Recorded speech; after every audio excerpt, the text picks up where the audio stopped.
What is up, everybody? We are here with episode number 132. We are here with a long-term resident, Rick Monday. He's going to tell us all about the good old days and the days today, from then till now. We're going to hear all about it right after this.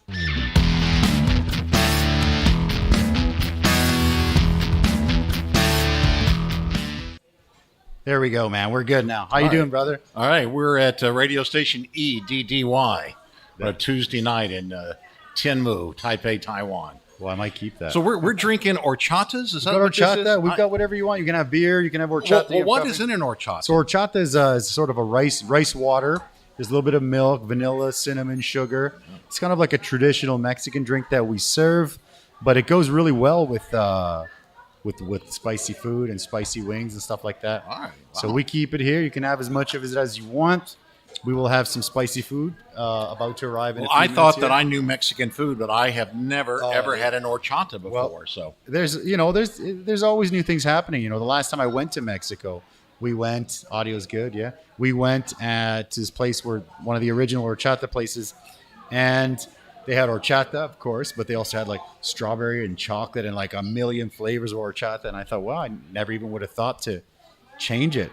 So it's kind of nice to go back to the motherland a little bit and see what's new.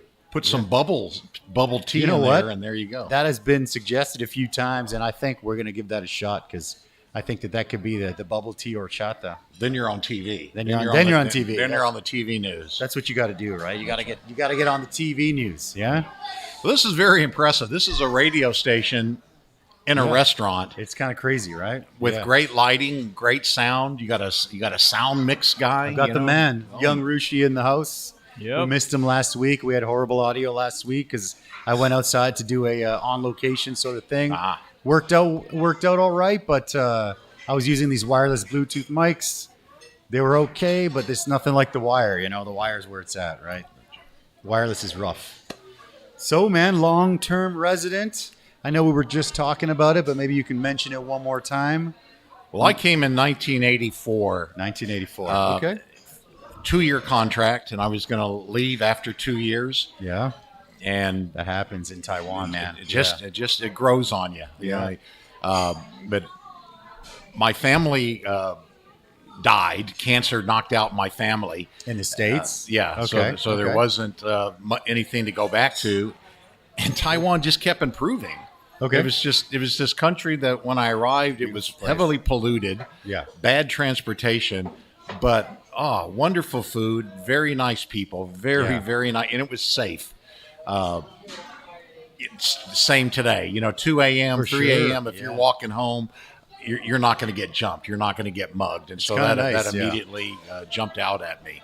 It's it's almost too safe, man. It's crazy because I brought my wife to visit some family before we opened this branch in Mexico.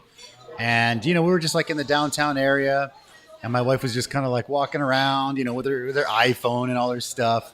And my uncle's like, what's she doing? I'm like, oh, she's taking pictures. He's like, don't pull your iPhone out in public here. It's not a good spot. I was like, oh, shoot. We forget. You stay here for so long. You sometimes forget. Yeah. Even in my hometown. You can't walk to the 7-Eleven and buy any drinks. They go, man, you got to drive because you're going to walk through somebody's gang territory, and they're gonna fine you. Which town is this that you're? I'm from Killeen, Texas. Okay. It borders Texas. The Fort Hood Army base. Okay. And Killeen is famous for Jane Fonda went there twice. Oh, shoot. Okay. It's the home of the GI-led peace movement. Okay. Very cool. So you went from the States. What's the name of the town? I worked in radio in Killeen, Killeen, Killeen, Texas. Okay. I went to Baylor. I won a Rotary scholarship. I joined the military. I passed a language test, and so they sent me to DLI, and I studied Russian. And this was during when Ronald Reagan was president. Ronnie Reagan, and we were going to break the Soviet Union by outspending them. And it eventually happened. It collapsed. Okay. But the Army allowed me to take my Rotary scholarship. Okay. So I went to New Zealand. I went to Australia. I went through some countries in Asia. Then I was stationed in Korea. But in Korea, every person there had gone through language school to learn Korean. And they were using it, and they were active. And here I had my Russian language, and I couldn't do much. And my mom's an officer in the military. My dad was not an officer, but a soldier. So I'm definitely from a military family. I wanted to have a career in the military, but I just wasn't happy. And I read in Stars and Stripes, the U.S. Army or U.S. military newspaper, the former military radio station in Taipei had flipped over to a civilian radio station. Okay. And they were looking for announcers. Okay, beautiful. So I used this newfangled technology called a fax machine, and I faxed over my resume. And Craig Quick, the general manager, he I guess he reimbursed my ticket, but he flew me over. Okay. And I did an interview with Craig Quick, Lan Roberts. And Lan Roberts was a radio legend in Seattle at KJR, and Tony Taylor. Okay, And Tony's been here a long time too, for sure. Tony, and then that was the week I think Tony was getting married, or very soon afterwards. But I did my interview, and then Tony was going to be my program director, which would be my boss. And after Craig and Lan shook my hand and went about their business, Tony says, "Hey, you like cold beer?" And so he took me to the American Club, and we spent the next 2 or 3 hours drinking cold beer. And Tony said he really needed somebody who he could depend on. He says, because we're building the greatest English language radio station in the world right here in Taiwan. And we need people who can really devote themselves. And at that time, a contract was a full 5 days and then half a day Saturday. Okay. So you got Saturday night off and then Sunday off, and we didn't know any difference. We didn't think that was being overworked, and it was radio. So that was my contract: 5 days plus half a day Saturday. Okay. Tony Taylor was a great boss, and Craig Quick's vision of building this magnificent radio station that was built on the news department. Okay. We had 2 hours of news in the morning, and Taiwan was coming out of martial law. So Zhongguang, and the fact that there were only 3 other radio stations. There were 4 radio stations. 3 were the government radio station, and the other was ICRT. And the other radio station's news was all censored. Okay. And so we never had censored news. Okay. And prior to the internet, our news was what was in the newspaper the next day. So we were like listening to tomorrow's newspaper. Okay. And we had this huge student audience that grew up. Students had already been listening to the Armed Forces Radio Network. Okay. They'd already been listening to American Top 40 with Casey Kasem. Okay. So they were already... I love those. I remember those, yeah. They were already into that. But name any other radio station in the history of radio that had a 2-hour block of news, which was 30 and above, and students.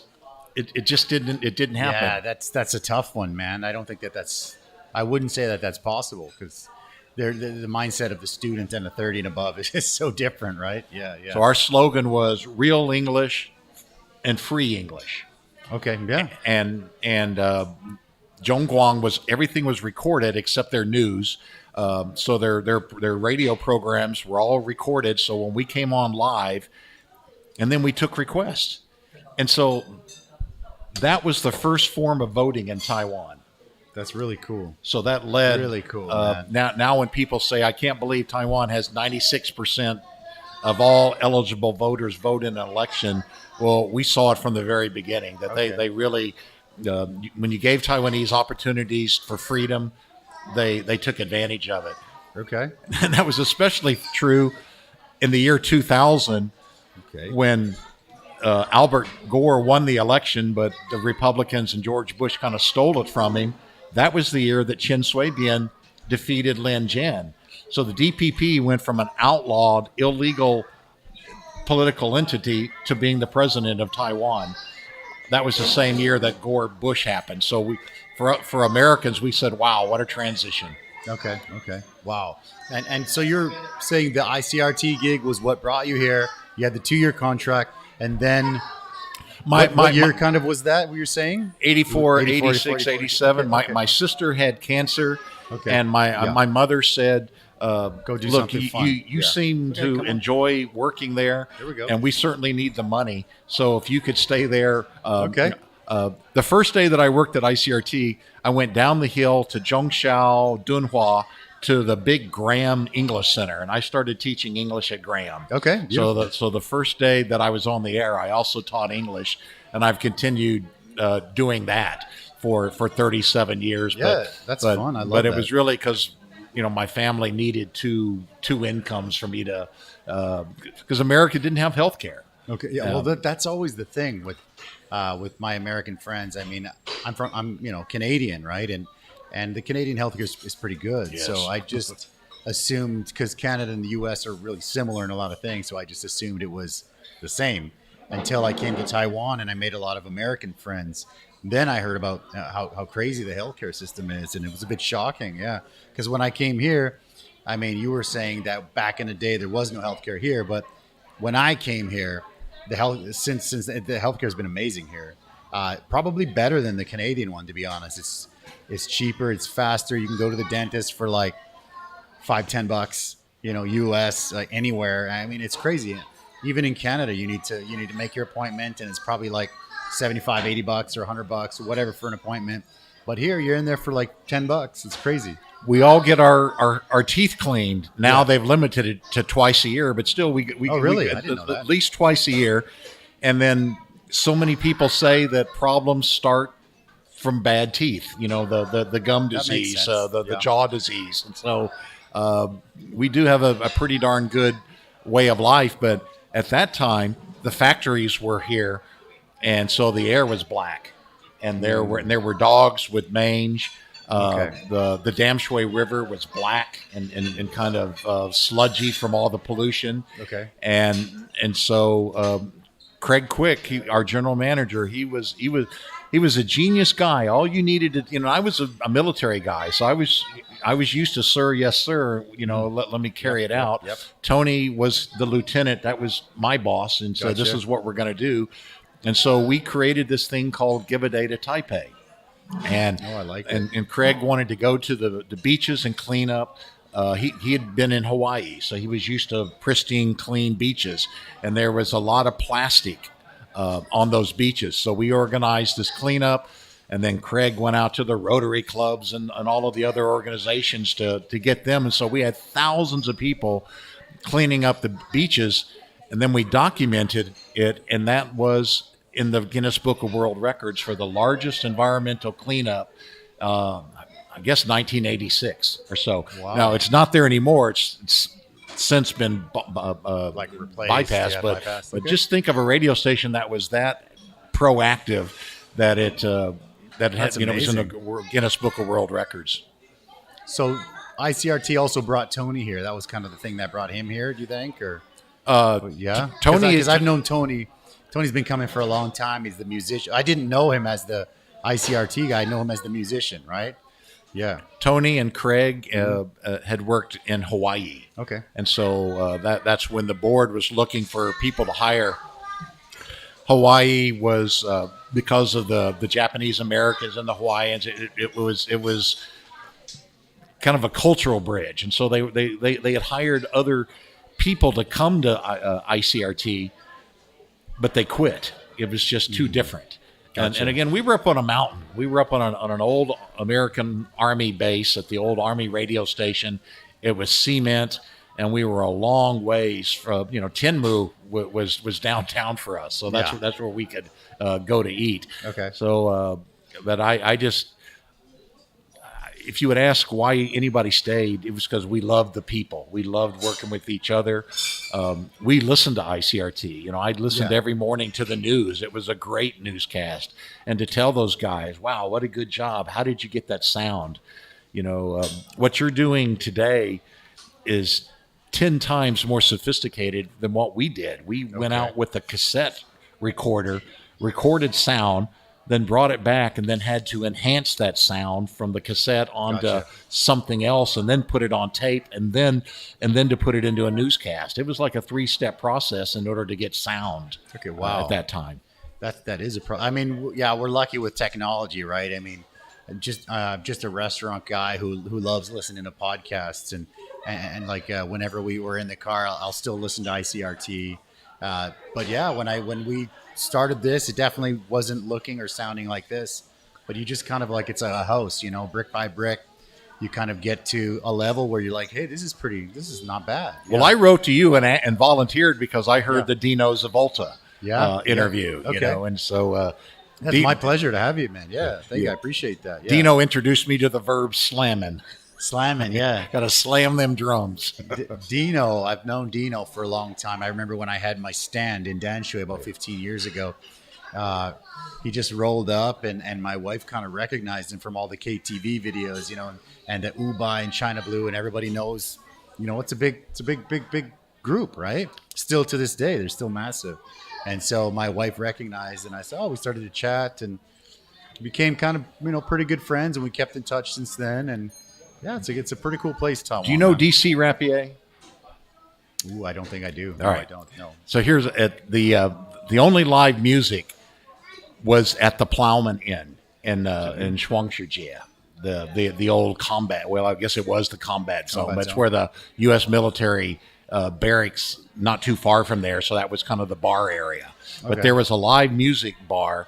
Mike Cottingham. Oh yeah, who later brought in importer, Corona? Who later brought in Corona? And now owns a ski lodge because of Corona. But he had live music. DC was they were looking for a lead singer for China Blue. Dino had formed that band. He was the drummer, and DC, you know, sang his songs. But DC turned to Dino and he points to the guitarist and he says, I think that guitarist is who your lead singer should be. Okay. You don't need to have an American drummer and an American lead singer if you want to be a hit in Taiwan. Mm-hmm. And that lead guitarist was Wu Bai. Oh, wow. So he was just a session guy. Really? And now he's like the freaking John Bon Jovi of the Asia, probably. Yeah. Right. That's beautiful, man. Let's grab the first wing, bro. So we're going to start from here. This is just a basic buffalo. So you can grab the drum or the wing. This is for you. All right. Yeah. So we'll go from this way to this way. I mean, these are pretty mellow. Yeah. So let's grab that and we'll start it up. And there we go. Cheers, brother. All right. Thank you. Don't want to cut you off, but I want to get the food in there. Yeah. Wow. You got quite a long walk to get here, you said. Yeah. I canceled everything, and this is the highlight of my day. Well, I appreciate it, man. Thank you so much. It's always nice when, you know, we've been trying to promote something like this. Not heavily promote, but we've been working on it for a long time. And it's cool when it gets, you know, the respect that you think it should, right? Because to set something up like this, it takes a long time, and the learning curve is pretty steep.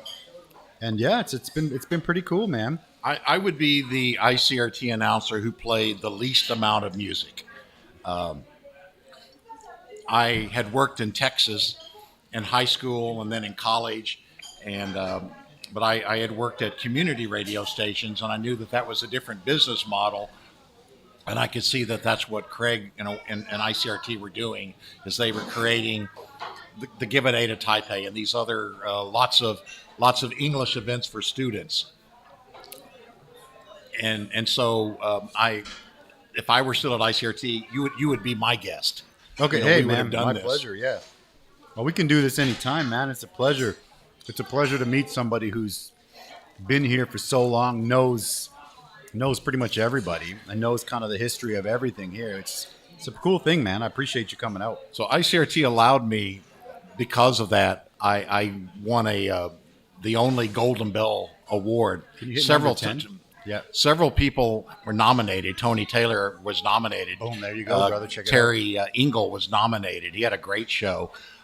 Cliff Richard had been David Wong was nominated for Golden Bells, but they hadn't won. There you go. There we go. And So for the Golden Bell, for those of us that are, before we dive really deep into that, for those of us that are not sure what a Golden Bell is, maybe you could explain just a tiny bit before we. it's like a Grammy. You know, Okay. there were four. That was my guess, yeah. There were four of us in total, and we had the invite. And ICRT had never won, so I was just going to, because Mayday was the musical act at the awards, and I said, I'm just going to Go see Mayday. go see Mayday. I've seen them in concert. They're great. Yeah. And I won because of Tito Gray, who has the Sunday show. This is not a spoof or anything. It's just someone's at the door. No one noticed. Keep going. Yeah.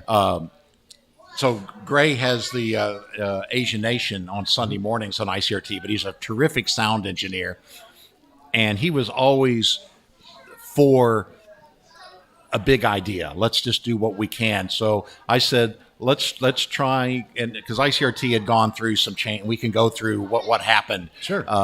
From a radio station that had 1 million Taiwanese listening at any time, Yeah. and hundreds of thousands of students to what happened. My theory of it, anyways. Okay. I would love to hear it. Okay. But I went with Gray and I said, can we put together some guests and try to go for this Golden Bell Award? And so we went to our chairman and we got permission not to play music, because I was kind of getting in trouble for not playing a lot of songs and wanting to have Stop talk talking. radio. Put music on. Okay. But we got the KMT and the DPP. At that time, Chen Shui-bian was president. Okay. And so we did a Woman's Week, and Nice. and the question was, is there a female? Because we had Peng Meng-hui, Doris Braun on. Okay. Great interview, because this is a woman who came in 1954 to Taiwan. All right. Oh, wow. Okay. So she really knew Taiwan's history, and what a great interview with her. Wow. But at the end of it, they said, is there a female that you'd like to have? And I said, well, we want Annette Lu, the vice president at that time. And I think we started doing that on a Wednesday. And by Friday, Annette Lu's office said, we heard that you'd like her to be a guest. Okay. So she's not going to come to the studio, but you come to her office and record it, and you can have Annette Lu on Nice. as your guest. So Okay. we put a range on. I had 2 or 3 governors. AIT arranged for me to talk to this senator named Barack Obama. Oh, wow. And so he was in Hawaii, but he spoke with us. And that was the time of prank radio, spoof radio. Okay. And a lot of people were very cautious about agreeing to do an interview. So AIT did all the legwork, and they said, we can guarantee that. And I said, look, I'll send the questions beforehand, and I guarantee you I'll go question by question. And because it's not going to be live, we're going to put this into this Golden Bell package. Beautiful. I'll even take out an answer if you want. Okay. So we got everybody that we wanted. And so at that ceremony, when they say, and it's unanimous, ICRT, we got every vote, for that. And then afterwards, there were a lot of pictures. And that picture you're showing was showed, behind the curtain. Okay. Okay. And everybody said, wow, you and one other award were the only one that got every vote. Wow. But that really was because That's amazing. of Gray took the interviews like we're doing now, and then edited them Okay. down Sure. into the package. And then because of that, the Taiwan government then hired me as their English consultant. I love it. So Beautiful. I worked for 8 years at the Ministry of Transportation, Okay. working on the U-bike issue when people were saying, Really? should a U-bike be on the Wow. sidewalk or should it be on the street, right? It's knocking people Okay. down. Yeah, What yeah. about electric motorcycles? Are they going to be able to be on the sidewalk also? So the transportation department was really cool. And they got these little pod, 2-people pod things that are going to go up the mountains. Okay. Alishan and Miao Li for tourism. So it was really a cool place to work. And Very then cool. the minister supported me. I started with Ma Ying-jeou, and then I kept on with Wow. President Tsai. So I got ministers from both parties to support my application for dual citizenship. That's amazing, man. Congrats. I mean, if anyone deserves it, it's you. I mean, I know a lot of people complain that's hard to get, and I can't get it. I don't get it, but you've been here from martial law, you're saying, man, 84 to 86. It used to be that they gave it to like 76-year-old priests. priests. Right? Yeah. Right, Yeah. right. And so that they what it means is I don't have to give up my U.S. citizenship, which is so amazing. Yeah. And the funny thing about that is when you talk to local Taiwanese, like I said, in December I'll be here 20 years, right? And I have a lot of Taiwanese friends, and the restaurant we get a lot of Taiwanese customers, and they always just assume that I have Taiwan ID, and I'm like, no, I can't get it. And they're like, well, why not? You've been here for a long time. You speak the language, blah blah blah. I'm like, no, if I want it, I need to sort of renounce my Canadian citizenship. And even the locals, I think they don't know. They can't believe it. They're like, no, that doesn't make sense. No, that's not right. No. I'm like, no, it is. Because Taiwanese can have dual citizenship. And my daughter has. My daughter has. Okay. Yeah, Taiwanese can. My daughter was born here. She's got her Canadian and her Taiwanese. Yeah, but us, we cannot. Well, you got yours. That's pretty amazing, man. Congrats. Beautiful. So the girl that was handling me, the paperwork, and I had to take a test, by the way. And the first step was that they didn't just give it to me. I had to take a test in Mandarin. And I got characters. And I got 100. Really? So I was not the first one ever, certainly, but the first one at that substation to get 100 who got 100. I told her, I said, look, I've been just repetitive, learning. The four questions I don't know, I would study those 4 questions till I knew them, and then by then I would have forgotten another one. So I was just, by the time I went in there, and it was A, B, C, D. So once I recognized the question, I knew that, I'm looking for this answer. So my reading skills weren't that great, but I'm still very proud that I did. That's amazing. Get 100. But the girl that was handling it, she saw my photos and the reason that I got the application. But her question was, what's an ICRT? So she was 25 years old. Yeah. And she had never once listened to the radio station. Yeah. And that's crazy. And that's kind of the story of what I can tell is, how did a station that had so many listeners, what happened to it? Okay. Yeah. And there's a couple, but number one was the internet. Internet stuff. Yeah. Okay. Once the internet came on, you could listen to your hometown radio station. Which was cool. Yeah. Number two, ICRT had the fifth. Let me just pull this out of the way. You're good. Had the fifth website for radio stations in the world, and the first one in Taiwan. Okay. And didn't monitor. That should have been what you're doing now. Yeah. This should have been what was on the ICRT website. Okay. People want to listen, 24/7 conversations, on demand. right? Yeah, right. Conversations with cool people. That's really the whole gist of this. Yeah. And then the other was, it was making. See, ICRT is not a business; it's a foundation. Okay. And so once it started making so much money, the other stations were complaining about it. You need to cut back. Okay. But could you imagine that if an ICRT had partnered with a language school and done, how many millions of dollars it would have had from it would have made from that. But at that point, everybody was going, holy cow! We've created this monster, and we better try to control it. Okay. Have you ever seen a high school basketball league game? Sure, of course. Yeah. That was my invention. The HBL. That was my invention. Yeah. Really? I did that with Daryl Franz, who was the athletic director and the basketball coach at TAS. And they could not get any of the high school teams to play them. The TAS kids were not great athletes. And so some of the professional high schools were just drumming them. But he came to me and he says, what if we would create a basketball tournament like in the United States, instead of a league, just a 4 or 5 day tournament. And we did that over Chinese New Year, and we called it the Holiday Classic. Oh, I love it. That's a very American name, and I love it. It's perfect. Beautiful. Of course, baseball has always been on TV, but that was the first high school basketball games to ever be on TV. Wow. And it really showed off TAS. Their cheerleaders did routines. The band, the jazz band played, at timeouts. And so it was just all this exciting activity. And see, it must have been 1989 because 1990 was Saddam Hussein. Oh. And when the Gulf War happened, there were some death threats for TAS. And so you could not let anybody else into the gym. And then the Chinese coaches were saying, come on, man, it's Chinese New Year. This is, you can't make us work on Chinese New Year every year. Okay. Yeah. But Nike then got with those other schools and said, let's dump TAS and let's dump the other smart schools. Okay. And it evolved into what it is. But that would have been another, if we would have continued with sports, that would have been another $1 billion business. And amazing. Jeez. All from, wow. That's I'm glad that you're telling this, man, because I don't think people know. I don't think many people know that.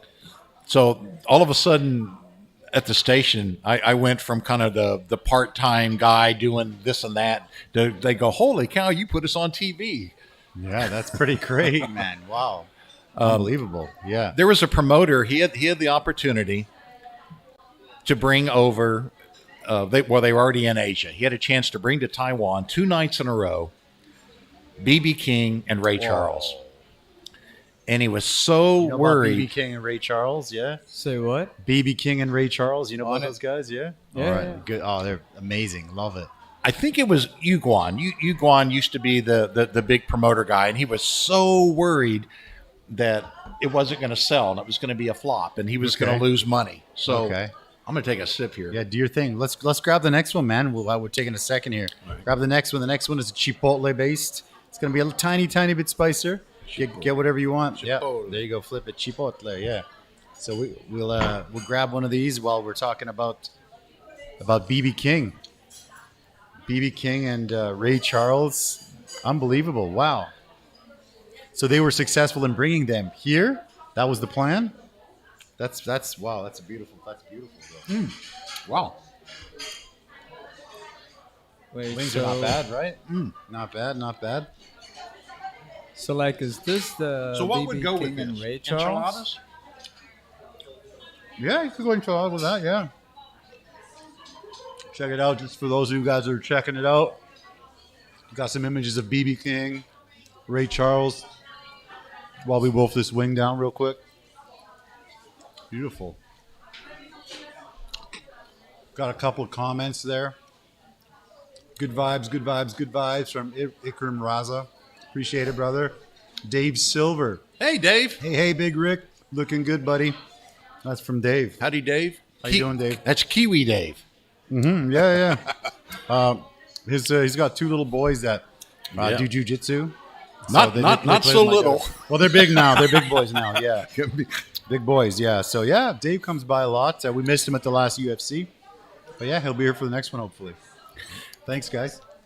So, Ray Charles and B.B. King, they had played Japan before Taiwan. And the Japanese at that time, to show their respect, they didn't applaud.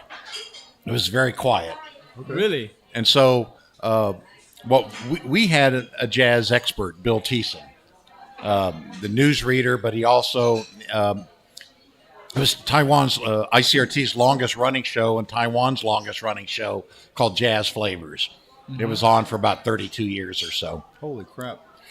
And that was on Sunday nights. It was a really nice, mellow way to go to sleep. But prior to that, Bill was the guy that was assigned to B.B. King and Ray Charles. So I hung out with Bill, and he went there, and we got to meet. That was B.B. King, and there was 2 nights in a row, so it wasn't like they were going to play and leave. They were going to set up. Play. So you hung out with them for the evening? But they wanted Bill to teach the audience to clap. And so, like on the Tonight Show, or, a TV show, beforehand, you have somebody comes out and tells jokes or warms up the audience. That's what Bill did to the audience. And he says, he goes, all right. He goes, let's practice this, ladies and gentlemen, B.B. King, and he goes, no. Bill just had a very nice personality, and they laugh. And he goes, that is boo how, let's do it again. He goes, ladies and gentlemen, B.B. King, and he got it, 2 or 3 times till he goes, that shows how much you appreciate him. He goes, this ain't Japan. Gotcha. And so then afterwards, B.B. King was saying, that it was one of the highlights of that tour. That's cool. Very cool. And the cool thing was Ray Charles's bands just said, "We hate that son of a bitch." What? He treats us all terrible. Oh, so geez. B.B. King's band loved him, and Ray Charles' band did not like him at all. Wow. Oh, that's interesting. Okay. But we had them 2 nights in a row, and I would think the other big week of music in Taiwan is we had Pearl Jam and REM the same week, like on a Tuesday and then on a Friday. That's unbelievable. They played the same week. So I remember back in the day, they used to get lots of bands coming out here, man. I remember quite a few bands coming out here. That's amazing, man. Very cool. So that was the other thing that ICRT could have gone into because we knew the record companies, we knew the bands, we could have brought connections. Yeah. And the strategy was, let's not bring over somebody so big. Yeah. Let's bring over an up and coming band. Beautiful. And see how that would work. The up and comers are going to be interested. They're not going to want too much or whatever, right? That's beautiful. I love it. Stevie Wonder came, and he and Richie Walker, who was a great musician and a DJ at ICRT, they really hit it off. And so Richie then took his Stevie's band out to some music clubs, and they played music all night long. But that was for me to meet little Stevie Wonder, up close. So we were the introduction to Taiwanese students, because it was that student market, right? Yeah. If you could get them to buy things, then they you were set. And so ICRT was your gold mine.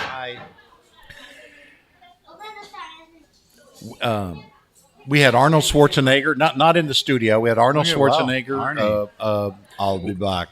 When Sylvester Stallone did his Rambo movies, he did phone calls with us. Really? And on a American Top 40, Casey Kasem. I love that. That was the best. I grew up with that. I love it. He would say, American Top 40 is heard on great radio stations around the world, and ICRT was mentioned more than any other radio station. Really? Because we bought American Top 40, and we also bought his. Don't touch Biao Pong. We bought his other products. Yeah. Okay. So Sundays was our day off. So we had 12 hours of pre-recorded shows. Okay. And then Sunday was a great day. Very cool. Wow. That's amazing, dude. We got another comment from Jim H. Great stories. Would love to have seen any of those bands. Me too, man. Me too. Beautiful. The Brits ruined the Sun Yat-sen Memorial Hall as a venue. Okay. Because it has velvet red seats. Thank you. And so they were standing on them, and they had hired security guards to tell everybody they wanted everybody to sit down like it was a classical show, and sit down in the seat during this music. And so the guy came over once too many times, and all the Brits dropped their pants and started urinating on them. And so after that, the Brits will do that, man. They'll do that. After that, it was announced there would be no more live music, or rock and roll shows at the Sun Yat-sen Memorial Hall. That's crazy. No more rock and roll. They ruined it. The internet. Once the internet came, we did not have to rely on the 2 hours of news in the morning.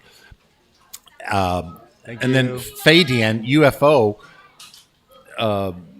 opened, and a lot of the radio stations started, copying some of the things ICRT did, and some of them copied it even better than what we did. Gotcha. Fadian was a great radio station, still is, but it was a great radio station from day one. Are there many radio stations like English heavy radio stations that are around? I mean, I know ICRT because when I came here, I've been here almost half my life, right? So as soon as I landed, it's like ICRT. And whenever I'm in the car, it's still ICRT. I still listen to it. I love it.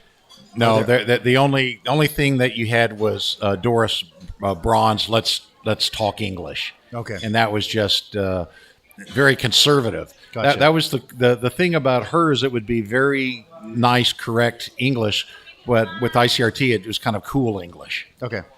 Yeah, that makes sense. And when And- you teach, that's what the kids like. They're like, hey, what's up? And at that time, all the men needed 2 years of military service. So the girls started calling and dedicating it because Casey Kasem had long distance dedications. I remember that. So they were I calling remember in that. Okay. and dedicating. Do you have the picture of Patrick? Okay. We can go through some of the pictures right now. Yeah, Okay. let's pull one up. Yeah. Let's start at maybe. Well, that's Ron, but I want to get That's to Ron. that. Let's go to number 2. Let's go through. Boom. No, let's go to number 4. So I was the reason let's I have that is I was also a sports journalist for the China Post during my. I would go to games or I would cover the local sports. So they actually gave me a page twice a week to fill up. So I that was my chance to be a sports journalist. Beautiful, beautiful. There we go. There There you we go. go. Looking for, okay. So the black guy there laughing, that was Patrick Steele. Okay. Patrick Steele was already at ICRT when I arrived. Okay. He's Haitian, Russian. Haitian Russian. Okay. So he grew up speaking French and Haitian, somehow went to Chicago, learned English, then got into computers. And so he came to Taiwan to study computers. He was doing a disco at the Hyatt, which back when it was on Zhongshan downtown. Okay. And our general manager saw him and said, "We have this midnight to 6 slot, and we just do. It's not live, just song after song." Okay. He goes, "Would you like to do it?" He goes, "And I'll give you a salary." So Patrick goes there. So they're telling him, we got this dead space. You want it? Let's do something with it. Yeah. And okay. And so he comes here to study computers, and he gets into Kung Fu. Okay. And he was really Sam Marr, Sam from the American Club. Anyway, I believe so. Yeah. All right. yeah, So yeah. Okay. he then starts doing with the Taiwan Special Forces. He starts training with those guys, Wow. right? So his Kung Fu was pretty darn good. I bet. His Mandarin was excellent. He just picked up languages. His Taiwanese was not bad. So he was doing those long distance dedications. People would write him. The girls would write him for their boyfriends, and then he was connecting them. So all of a sudden, we had this show that used to be dead time, and back then Taiwan students studied until like 2 or 3 in the morning. So Yeah. he was their keep you awake guy. And then so Nescafe 3-in-1, that thing, that sugar stick, Yep, they came yep, on yep, and yep. they bought 3 hours. So we had something that had been nothing. No profit. Ended dead time. Ended up being a profitable, very popular element for us. Beautiful. Really But- cool. But I remember one time, Patrick was working on his roundhouse kick or something, and I was his news guy. Okay. I think once a week. Bill was his. Anyway, I did midnight to 6, and then I still worked my other daytime shift at ICRT because it was just my life. But, Yeah. but Patrick says, stand there and pretend like you have a knife. And he just kicked the heck out of me. I mean, he knocked me down. I had stars, and he's quickly to go to me and pick me up. I'm sorry. I didn't know to control it. But I was just thinking, wow, you are a guy that I don't want to. I don't want to ever meet in a. Don't wanna mess with, But he huh? was you can just see with that picture, such a wonderful smile. Yeah, he looks like he doesn't look like a roundhouse knock you out kind of guy. He just looks So like over a there to the mellow, right, chill people guy, will sit there and go, "Is that Tony Taylor?" Is that Tony Taylor? That's what I asked Yep, when I yep. looked at it. Yep, that was Tony. You got the same smile and the same beard, so the hair's a little different. So then, so Patrick was there. Yep. And then if we could go back to Ron. Go back to number one of the first ones, yeah. There. So there's Ron in the middle. Ron still looks good, man. So- Ron still looks good. So Patrick kind of opened the way for Ron. Ron came in, and he started doing things his own way, and it all worked. He's got a fantastic radio voice, and he's like giddy and goofy and quirky and funny. He's amazing, that guy. Before he was Goofy Ron, Okay. and the Happy Birthday song, which could go on for 10 minutes. Birthday to you. You know, people were just, oh, my birthday's tomorrow. Do my birthday. Do my birthday. that. He I had such remember those requests to days. do Yeah. that. But he started off by doing the Love Mix at midnight. So he had that Barry White song. yeah. He had candles, which were absolutely not allowed in the station. So he had nothing Did but it anyway. candles, and he, and I just remember the sales staff listening to him and going, "Who is that guy?" And so I bet you he wasn't on the air 2 months until he was sold out. He was another money train guy, Ron Stinney's, and he continued to be a money train guy as well as having the best physique. Yeah, and he still has it, which is crazy. Yeah. I remember when we had our restaurant in Danshui, he lived out there at the time, and he would come in to eat all the time. And my wife was like fanboying out whenever Ron Stewart would come in. She's like, "It's Ron Stewart." And I'm like, "Oh, the guy with the voice on the ICRT, okay." And then I looked at him like, "Oh my gosh, he's jacked." And it's like, wow. And when we actually seen him, I seen him recently a few months ago. I'm going to get him on the show soon. Yes. And he's still jacked, and he still looks just like that. Different hair for sure, but just like that. Yeah, man. he'll be a great guest. Yeah, Ron. Ron's He's just so full of life. That's a great guy. Love Ron Stewart, man. Beautiful. We got another one from Dave Silver, China Post Gang. That's All right. The China Post Gang. All right. Shout out to Dave Silver. Let's grab the third one, man. The third one it's coming up a little bit on the spice, yeah? We can stop at any time or we can go all the way. So that's going to be sort of a Korean style. It's our only sort of a fusion wing sauce. All right. So go for it if you want the wing or the drum, whatever you got to do. You let me know. All right. That's the first. We'll take it. So that's going to be a little spicier, but we keep going. I like this sauce a lot because it's like I think I've mentioned this like 100 times Yeah, by you this keep point. going. But like it's a fusion between rice cake sauce, the Korean spicy sweet sauce, and then like the Mexican taste to it. So for me, like It's a good I'm sold one, on man. that one. Yeah. So this one, we got to, people keep asking us if we're going to bottle it. And I'm like, I don't know. Should we? And then I say, yeah, we'll bottle it. do it. And then I just never do it, but we will. We'll bottle it for sure. Because this one is one of our ex-staff. His family used to work in his family used to own a Korean restaurant. And I told him, well, I love Korean food. I love the Korean sauces. I love Korean wings. And he says, oh, let me show you one of the Korean wing sauces. And he showed me something, and it was pretty good. And so I kind of altered the ingredients. I mean, same ingredients, kind of tweaked things a little bit better to what I wanted. And then it ended up being this.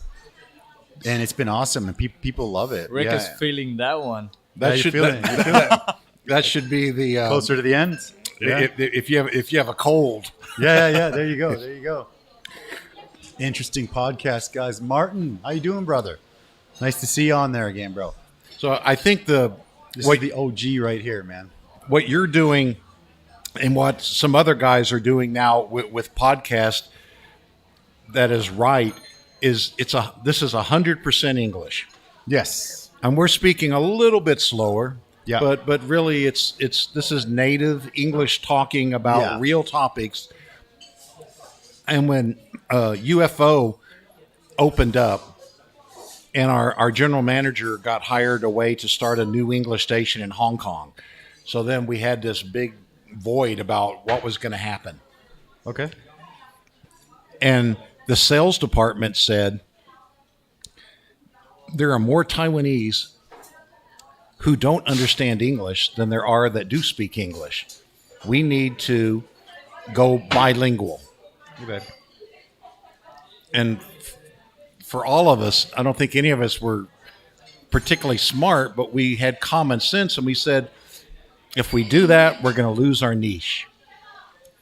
We're not, because we knew UFO was a great radio station, and by then there were other radio stations that were there, and they were playing Taiwanese, Mandarin, Japanese. Oh. I don't think they were playing Korean music and English songs, so they had all of this mix. Because in martial law, you couldn't play Japanese songs. Oh. So once that was over, that opened up that whole market, right? And we kept saying, Wow, what a transition. if we go bilingual, we're going to lose that niche and we're going to lose the students. And for me, I mean, the internet is definitely the biggie, right? Because, but the other was the format that's now bilingual. Gotcha. Because Chinese said, if it's bilingual, why don't I just listen to an 100% Chinese great station? I'm really not learning any music anymore. And then the government came through and supported ICRT with Let's Speak Hakka. But then that really got people confused and said, well, I thought it was the English station. So then, it lost its way, and it just became, if you've got money to give us, we'll take it. Versus a mission. There was no more creating a high school basketball league. There was no more environmental. Nick Gould, when he was Gould, Nick Gould, well, let me say, when he was in the news department, when John Jingguo died, he went to the presidential palace and he asked for a comment from somebody, and they were all, you just didn't do that. It wasn't so much it was rude, but it just wasn't done. Understand. So he got this young KMT English-speaking guy named Ma Ying-jo. Spoke to him. Ma Ying-jo, and so he put Ma Ying-jo on the air, and then the Chinese stations were all saying, how did you get that talk? How did you get those talks? And we said, Nick just says, I went and I asked. And so then that's simple as that sometimes, right? That's now why we have kind of an aggressive media. But then we transitioned to later when Nick was our marketing guy. Nick came up with the idea to give away a car. And so we had a thing called the 100 Days of Summer. And we had these trivia questions, and we had a soft drink sponsor. All that. It was another huge way to make money. Okay. But every time you got a correct answer, you got a car key. When you didn't get a correct answer, we gave you a T-shirt. So we used to have thousands of people walking around with an ICRT T-shirt doing our branding on it. Right? Amazing marketing. Yeah. So we were at the CKS Memorial right there in the middle. The government allowed us to do that, to drive that car there. Drive it in. Okay. And so all the TV stations are there. Everyone's there. Can It's you huge news. imagine the free publicity that Nick Gould created for ICRT? And luckily, only one key started that car, and we had that winner. And so I don't know if that's ever happened again. That a car has been given away in that manner. But that was pretty amazing. That was a huge thing. And then Nick later, he was very ambitious and very good at paperwork. He brought over Boys to Men for free. Boys to Men. Yeah, man. That was our full moon party. Beautiful. And so we had 15,000 people free, all, jumping up and down for Boys to Men. Yeah. And then he got John Lennon. So when John Lennon's son came, that was huge, but he was drunk the whole time. In fact, he fell off. He hilarious. fell off his stool. That's so funny. I love it. But speaking of Sean, this is Sean, or is it Julian? They just remade Julian Lennon. They just remade their father's album. I don't know. No, the Great Peace song. Well, I don't know. We can Google it. If you believe. Oh, I can't believe Imagine? it. No. Yeah, Imagine. I'm sorry. Oh, Okay. sorry about. But so they were just playing that on CNN this morning and saying he had never covered one of his father's songs, but he thought so because of Ukraine. Okay. The time was now to do that. So Yeah. That's a beauty. Yeah, that's a great song. Imagine from yeah, I love that one. So if I you're like doing that one in karaoke too. so if your radio station was giving you free English, if you're an adult, a chance to win a car, T-shirts to give away. We went to Patrick was popular, Ron was popular, and then David Wong. He went from our intern to the first time. So, oh my God, when David Wong went from an intern to the first Taiwanese announcer, Okay. we might have had 10 million people, every student, because the motto was, if David can do it, so can you. Beautiful. He never left Taiwan. He didn't go to English schools. He failed English grammar. That's great. Me too. But he did. But he did have.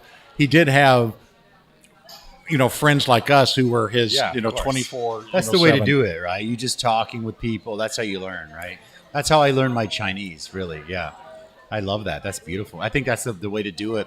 You put in the environment, and you get to use it. That's how you learn English, right? You just get to chat. So my advice to you and to anyone doing a podcast now is don't go bilingual. Don't go bilingual. Just stick to 100%, and it doesn't matter if someone listening doesn't understand 100%. Okay. They're getting a real conversation for free, and 80% is probably going to be enough for them to make progress in their English. That makes sense. That's very, very cool. And then you're recorded, so once somebody can listen to it, You can listen to it forever. It's up forever. or that section over and I just want to hear that one story Exactly. again. Yeah. We actually we go live to YouTube and we go live to Facebook, but we actually in the day sort of after we strip the audio and we upload the audio to Spotify and iTunes, and it basically goes everywhere. So it's pretty cool, man. It's a pretty cool reach. Yeah, again, learning process to get it all done, but pretty cool. I think the YouTube is probably the most popular, but yeah, it is very cool, man. The cool thing about is when you watch it live on a Tuesday night, you can ask questions, right? And you can, give comments. Like right now, Martin gave it another one. I'm curious, since Rick has been here for a long time, what's Rick's favorite place in Taiwan and why? Could be anything, he says. Elan. Elan, okay. What's going on with Elan? Well, just not so expensive, kind of easy to get to now, and it's very with the tunnel, very right? soothing to watch the waves come in. Okay. Good seafood. Yeah. There you go, Martin. Elan, that's the place. I actually have a friend that has a house in Elan, and maybe he's watching. Shout out to Swiss Philip in Elan. Man, he's got a beautiful place out there. Whenever we go out there to visit, it's fantastic. We've also got Jim and Dad's Brewery out in Elan. We have their beer on tap here, and then there's also the whiskey. What's the whiskey one? Dam Shui, Padawan. now that it started that little mini rail, Dam Shui's great. whatever that's called. I mean, Dam Shui's great. That's a whole nother country. Yeah. For people who really want to enjoy life. It's funny because when I first came here, I was on the MRT going out to Danshui from Banqiao. And when you hit like the Guandu, Hongshulin area and you see that river going out into the ocean, I was talking to my Taiwanese friend. I said, oh, man, this must be really expensive. I mean, it's beautiful. And the Taiwanese person said, no, this is way cheaper because no one wants to live out here. It's inconvenient. So it's really crazy because I was like, what? I would love to live on like Dino. Dino lives on the beach, basically. He goes like surfing every day. It's crazy. So it's a cool thing. Taiwan is just a great place, man. I love it. If you guys will be good and say your prayers and drink milk and help your mother in your next life, you can be Dino Zavolta. You can be Dino Zavolta. That's right. That should be your ambition. You can be a man. He's gigging for his whole life, making some money, doing his thing, surfing with his kid. He's got a pretty solid life. I used to go to Dino's house Chinese New Year, and then he would make a eggplant Parmesan He's got dish the grandma's recipes that came from his grandma. Oh my God! He had a restaurant out by the beach for a while, and I Yes. would go out there, and they had this chicken liver pasta, fantastic, the eggplant Parmesan, beautiful. Martin says, "Thank you guys. I'll go there. Got to go there. Yeah, for sure." So what dishes here? I'm a Texan, so Sure. not those damn Californians who don't know anything about Mexican food, right? All right. But what dishes have Taiwanese liked from day one? Fish tacos. Okay. They love the fish tacos. The enchiladas, the nachos from day one. These three are the top for sure. Things like we have this big sort of 2-person platter called like a fajita platter. That is probably our best seller. When we started, we were really pushing the burritos, and that is not a big seller because Taiwanese eat their beans sweet, Right. And the burritos are burrito. Burritos are garlicky and salty and savory, right? So burritos they are getting better, like sales wise, but fish taco, enchilada, like the carnitas, pulled pork, sort of enchiladas. Those are good. Those are good. And the wings, actually, you know, the funny thing is we put the wings on because I just want wings. I don't want to have to go downtown to get wings all the time. And then the wings kind of blew up, and we started to push a lot more plant-based options. And so we have a cauliflower version of our wings. And it's like breaded cauliflower. We call them cauli wings, right? Those sell as much, if not more, than the chicken wings. Like it's crazy, the stuff that sometimes you put something out there and it's just a massive success. Sometimes you put something out there, like let's say the menudo, when we tried that way back and it was just a dud. And it's just, you never know what's going to hit. You would think, you know, cow stomach sort of that'll hit, but it didn't. Not for me anyway. Maybe other places had better luck, but yeah, it's crazy. We used to have to go to Hong Kong to get tequila. Okay. And I got some now if you want some. well, it's just to see Taiwanese are accepting of new products. And so now I looked at how many different types of tequila do you have in your margarita, right? Oh, man. Yeah, for sure. So many. And the funny thing is, what in my experience, Taiwanese, they're willing to try, man. Like certain countries, like let's say Mexico. When you go to Mexico, all the food's Mexican. There'll be like a pizza joint here or there, maybe a Chinese restaurant here and there, because Chinese restaurants are everywhere. But usually it's Mexican. You go to a Japanese place and it's basically Mexican food wrapped up into like a sushi thing and cut up. Or, you know, it's just Mexican. People will just eat Mexican. But here, Taiwanese, of course they eat Taiwanese food, but they're willing to try. They're willing to try Indian or Thai or Mexican stuff that they don't know. They're willing to try it out, and sometimes they like it, sometimes they don't. But, you know, at least they're willing to try it. So what's your advice to someone who says, I don't want to teach English anymore. I'd like to have a restaurant where my wife is involved, maybe the mother-in-law. We all can get it. Well, okay. Okay, well, let me say, but we want to start a restaurant. I would say try everything. I would say go for it. What I did that worked for me was you start with something really small. You could start doing maybe pop-ups. You could do some kind of an online thing. But the pop-ups were very good. A stand has been great. When we started with a stand, because we weren't sure, like a place like this cost a lot of money to set up. But a stand 15 years ago, when we set up a stand, I would say like 100,000 NT, you have everything. Like your stand is maybe less. Like the stand was 10,000, I think. It's probably gone up now. 10,000 and customizing this and that. I would say 20, 30,000, you've got the equipment. So then you just need to get a space. I would say one of the markets, maybe closer to home a little bit, because you can't really cook that much in the market. That's what I would say. I would say look for a market, look for a place, and then go for it if they ever want to find a place. But you've got to commit to it being your lifestyle, right? It's a lifestyle. It's a lifestyle. We were kind of one foot in, 1 foot out for a long time, and you can see it in the business numbers. But as soon as we stopped and we're like, I'm not teaching, I'm not coaching, I'm not doing anything else unless we're starving and we're dying, then I'll go do it. Then the restaurant, the mindset changed, and the restaurant revenue started to go up. Things got better. I think it's a mindset. I think you got to try it. Be careful who you listen to, because everyone has advice. I get advice from many people that are well ahead of me in the restaurant game, and this is advice that I take to heart. I'm like, yeah, this guy, he's where I want to be. My pleasure to take it. I also get advice from people that have never opened a restaurant, never been in the food business, know zero about this industry, and they give me advice, and I'm like, okay, cool, thanks. You know, when I was young and when we just started it, I took everyone's advice because I didn't know. I'm like, well, yeah, any advice is better than none. But I think definitely just be careful whose advice you take.